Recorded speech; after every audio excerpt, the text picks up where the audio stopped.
국민연금 과연 미래에도 내가 제대로 받을 수 있는 걸까에 대해서 의문을 많이 가지고 있는 거 아시죠? 약속대로는 받을 거라고 기대는 하나, 특히 지금 30대 분들 입장에서는 좀 어려움이 생길 수도 있습니다. 연금의 고갈 리스크가.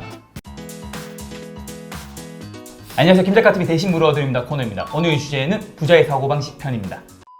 자, 이 질문을 박사님한테 드리면 사람들이 너무 좋아할 것 같아요. 박사님이 예전 커리어 중 하나가 국민연금공단 기금운용본부 투자운용팀장.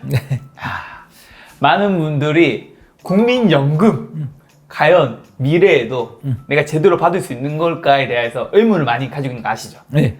야, 이거 또 그쪽에 계셨던 거잖아요. 네. 얘기해 주세요. 좀. 그러니까 저는 바뀔 거라고 생각합니다만, 현재대로 가게 된다면 한 40대 정도 분들은 뭐 그냥 문제 없는 것 같고요. 근데 이제 그 밑에 연령대 분들은 조금 삭감의 가능성도 있다. 국민연금 홈페이지 가시면 예상 수령연금 조회 가능한 거 아시죠?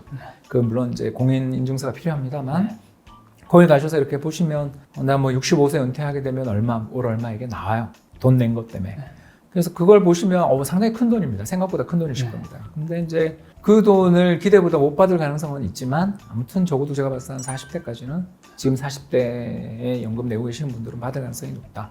그러니까 약속한 돈을 받을 가능성이 높다. 그런데 그 이하 연령대들은 그때쯤 되면 이제 그 연금 조정이라든가 이런 것들이 더 급박하게 이루어질 가능성이 있어서 약속대로는 받을 거라고 기대는 하나, 이대로 그냥, 그러니까 제 강한 가정을 뒀잖아요. 뭐 요율 인상 하나도 안 하고, 또 더 나가서 받는 돈들 하나도 연령도 조정 안 하고, 뭐 수익률도 그대로고, 굉장히 강한 가정이잖아요. 이런 가정들을 다 적용한다면 특히 지금 30대 분들 입장에서는 좀 어려움이 생길 수도 있습니다. 그러니까 완곡한 표현을 썼지만 연금의 고갈 리스크가 그분들이 연금을 받으러 가는 30년 뒤에는, 그렇지 않아요? 2020년이니까 2050년 넘어서는 생길 수도 있다. 사람들이 느끼는 그 불안감이 전혀 근거 없는 이야기는 아니었군요. 아니죠. 가정 세 가지 줬잖아요. 수익률 고정, 두 번째 연금 납입률 고정, 세 번째 수령하게 되는 연령 고정, 이런 거를 다 제가 아주 강한 가정을 두고 시뮬레이션 한 거죠. 시뮬레이션 하면 대충 2050년에서 60년 사이 정도의 고갈의 리스크는 있다. 2050년까지는 괜찮은 거고, 어느 정도. 그때까지는 오히려 더 늘 거예요. 그 연금 운용 규모가 2030, 40년 정도까지는 굉장히 커졌다가 그때 40년부터 줄기 시작해서 20년 걸쳐서 이제 급격히 주는 걸로 시뮬레이션은 나옵니다. 내가 위험한 거잖아, 그러면. 제가 받을 때가 그때쯤인 건데. 그래서 두 가지 중에 이제 하나를 해야 되겠죠. 첫 번째는 뭐 제 생각에 그렇습니다. 이거는 국민연금 고갈되면 나라에서 내주겠죠. 이게 가능성이 제일 높고요. 두 번째는 그렇게 되기 전에 연금 요율을 조정하지 않겠나. 지금 근로자 입장에서 근로자 7%, 기업 7% 내잖아요. 네. 이걸 뭐 예를 들어서 안타깝습니다만 뭐 8%라든가 9%라든가 이렇게 올릴 가능성도 배제를 못하는 거고요. 더 나가서 연금 수령 연령도 지금 65세잖아요. 68년생인가부터가 아마 65세부터 연금을 받는 걸로 돼 있는데, 그걸 좀 더 늦출 가능성들도 있죠. 뭐 70세라든가 68세라든가 가능성이 있습니다. 그리고 또 연금 받게 되는 금액도 조정 가능성은 있고요. 근데 이제 이건 다 열린 가능성인데 정부 마음이죠. 왜냐하면 이건 법을 개정하면 되니까. 연금법을 개정하면 됩니다. 실제로 2006년인가 그때 개정해서 이렇게 된 거니까요. 아무튼 없진 않다. 근데 뭐 안 주고 그럴 것 같지는 않고 좀 줄 것 같다. 그런 이야기죠. 자, 우리가 부자가 되려면 레버리지를 이용해야 되잖아요. 그렇죠. 사실 그 레버리지 뭐 쉽게 표현하면 그냥 부채인 거고. 맞습니다. 그럼 부채 중에 좀 좋은 부채, 나쁜 부채는 좀 어떤 게 있을까요? 나쁜 부채, 좋은 부채라기 보기보다는 길게 빌려주는 부채를 선택하는 게 좋겠죠, 그죠? 그러니까 뭐 당장 언제 돈을 돌려달라 그럴지 모르는 부채가 있고, 10년 기다려주는 부채가 있다면 당연히 10년 기다려주는 부채가 더 좋을 수 있는 거고, 그게 이제 고정금리 장기 대출 이런 것들인 거잖아요. 그래서 정부가 얼마 전에 적격 대출 기억나세요? 만기가 짧은 대출들 갖다가 만기가 긴 10년 이상짜리 장기 대출로 정부가 이렇게 한 20조 원 정도의 돈을 들여가지고 대출 만기 연장해 주는데, 그 금리가 몇 프로냐면 1% 후반에서 2% 초반이었어요. 그거 받겠다고 막 사람들이 줄을 서서 20조 원으로 예정했던 거 물량이 금방 동나는 거 보셨을 겁니다. 이런 것처럼 저리면서 만기가 길다 이런 대출은 받으면 유리하죠. 좀 이렇게 정책 자금들이거든요. 이런 거를 일단 없으신 분들은 좀 활용을 하는 게 가장 좋은 방법이라고 봐야죠. 반면 마이너스 통장, 뭐 언제 한도가 변할지 모르는 어떤 또 좀 고금리 대출 이런 거는 뭐 특히 저희들 이야기하는 카드빚 이런 거는 좀 자제하시는 게 좋고 그런 쪽은 관리를 하셔야죠. 지금 뭐 재테크의 기본이니까요. 그러면 우리가 재테크를 하면 사실 되게 종류가 되게 많잖아요. 뭐 부동산도 있고 주식도 있고 채권도 있고 달러도 있고 그다음에 뭐 다른 해외 주식도 있을 거고 그다음에 뭐 사실 예금도 재테크 일종인 거고 적금도 있고 많은데 좀 이런 것들은 안 하는 게 좋다. 이런 건 정말 재테크가 아니에요. 예, 그 잘 모르는 건 좀 안 했으면 좋겠어요. 핵심이 이겁니다. 그러니까 상품이 되게 구조가 복잡해요. 뭐가 되면 얼마, 뭐가 되면 얼마 이런 조건들은 이제 저희들은 구조화 상품이라고 부르는데 금융 지식이 좀 필요합니다. 이게 독일 DLF 사태라든가 최근에 있었던 뭐 홍콩 ELS 관련돼서 마음 졸이셨잖아요. 홍콩 시위 관련해서 홍콩 항생지수 주가 얼마까지 내려가면 뭐 낙인이 되네 마네 막 그런 식의 조건을 되게 많이 단 상품들을 저는 좀 권하고 싶지 않습니다. 왜냐하면 저도 잘 몰라요.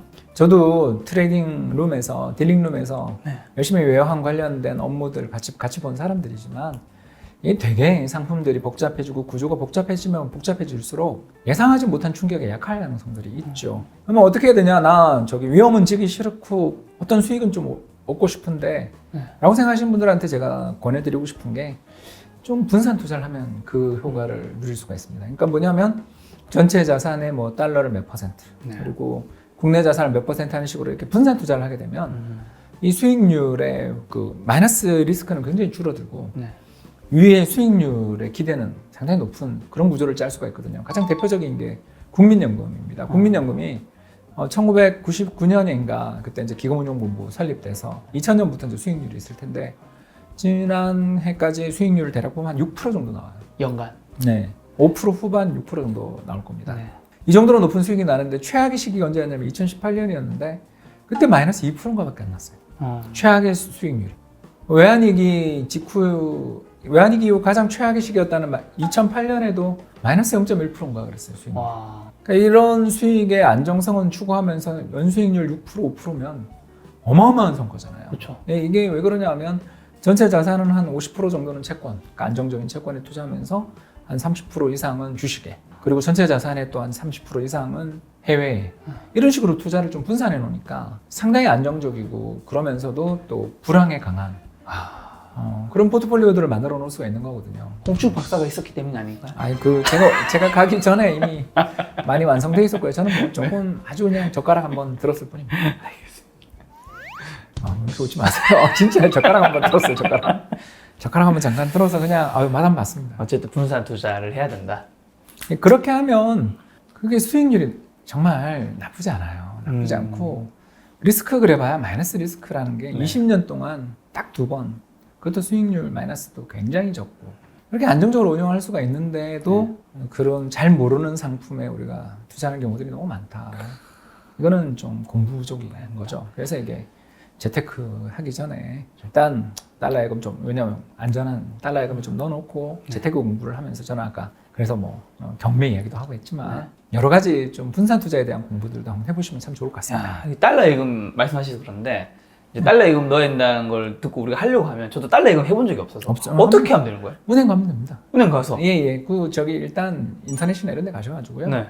달러 특판 예금, 그러니까 달러를 예금하는데 특판 예금들도 있습니다. 이게 뭐냐면 캠페인 하는 거죠.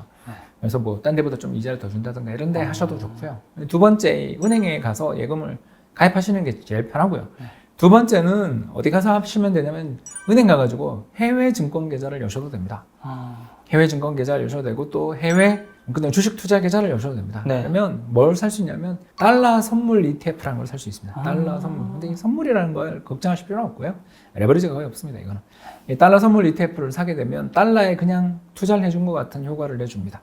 그러니까 이런 걸 가지고 계시면 달러를 갖고 있는 것과 거의 비슷한 효과죠. 그렇겠네요. 그래서 제일 나는 뭐 금융 하나도 모르고 은행밖에 가본 적 없다 그러면 아까 이야기하신 것처럼 은행 외화예금.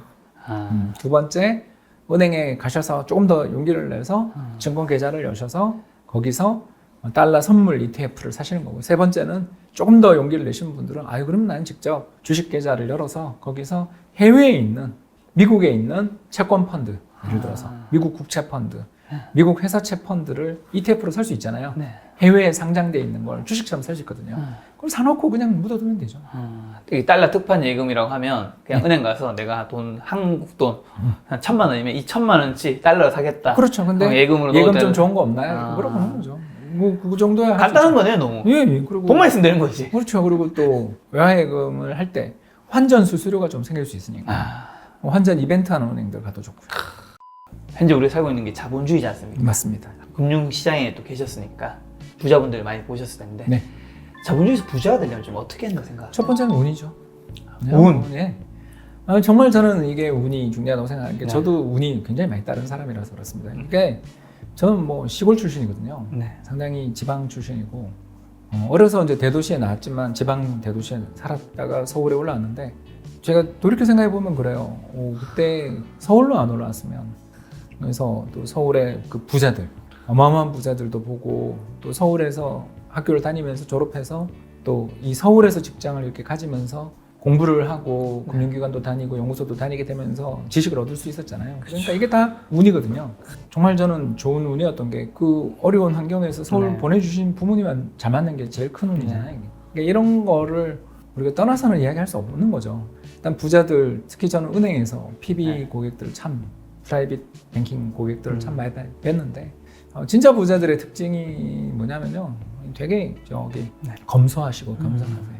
그런 분들 참 진짜 부자였는데도 생각보다 좀 이렇게 막 아주 티 안 내고 왜 그런가 그랬더니 혹시 아무래도 좀 검소하게 살면서 돈을 모은 것도 있었고 네. 또 주변에 질투 이런 거를 좀 피하려고 하는 그런 그쵸. 그러니까 질시 또 돈 빌려다니는 사람도 많고 막 이렇게 분란이 생기니까 없는 티까지는 아니어도 너무 부자인 것처럼 그렇게 행동 안 하는 검소하신 분들도 있고 세 번째 재밌었던 게 자녀를 데려오신 분이 그렇게 많아요. 제가 강의를 갔는데 자녀를 데려오세요. 그래서 어려서부터 공부를 엄청 시키시더라고요. 그리고 그 자녀가 또 저한테 질문도 많이 하고. 그러니까 이게 참 그 부자들 보면 운 좋으면서 네. 또 성실하게 모으셔서 자녀 교육에도 신경 쓰시는 분들을 좀 많이 뵌 것 같고요. 그 밖에 이제 또 부자분들 많이 뵀죠. 그런데 그분들은 사업하신 분들을 많이 뵀으니까. 근데 이제 이분들의 특징은 좀 아무래도 처음에 좀 성공하고 돈을 많이 모은 다음에 좀 약간 공경에 처한 다음에 전문가의 조언을 찾으러 오시는 경우가 많죠. 왜 그러냐면 자신이 넘치시니까 이제 막 이렇게 좀 하다가 이제 전문가에게 와서 분산 투자가 뭔지 시장 어떻게 봐야 되는지에 대한 공부도 하고 하시는 걸 보면서 아무튼 저는 자본주의 사회에서 부자 굉장히 많이 뵀는데 네. 어떤 사람이 부자다 이렇게 딱 하기는 어렵지만 저도 공부하려는 부자분들을 뵌 기억에서는 그런 특징들이 있는 것 같아요.